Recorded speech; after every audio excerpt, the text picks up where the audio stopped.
Well, as Canadians watch the storm unfold south of the border, some may be wondering what they can do to help. Well, one emergency response expert we spoke with told us the best way that Canadians can make a difference. Sending stuff down is not really the best idea. Wait to hear what the local officials are saying that they need. The best thing to do is provide cash to organizations that are actually involved. So that would be the first question to ask is, are you actively involved with the response in Florida or the island that you want to support? If you go to the FEMA's website, they have a list of local organizations that are active in the response, and they're also looking for donations. There are some people who want to take it upon themselves to offer help, physical help, and want to drive down there and help with the relief efforts. What's your response when you hear that?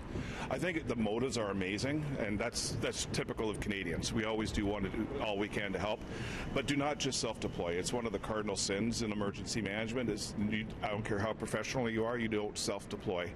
If you could offer your services, offer them and wait for the invitation to go down. There's a Canadian search and rescue team that self-deployed to New Orleans after the Hurricane Katrina and just started doing a door-to-door search as they're trained to as professionals, but it was not done in coordination with the local officials. So other teams were going in and used a different marking system on the door, so there's misunderstandings by way of what was inside, and it just led to a lot of unnecessary duplication. You know, we've been hearing for days about Irma, especially in Florida, and some people who heeded the evacuation notices got out, others who stayed.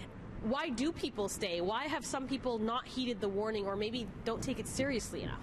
I think it's a combination of stubbornness, but it's human nature to be connected to your possessions, and your home is your connection to all elements of your life. So people are really hesitant to leave that unless they're given good reason to. Floridians are very proud of their hurricane experience. So I've often heard people, especially in the Gulf states, say, you know, anything less than a 3, I'm staying.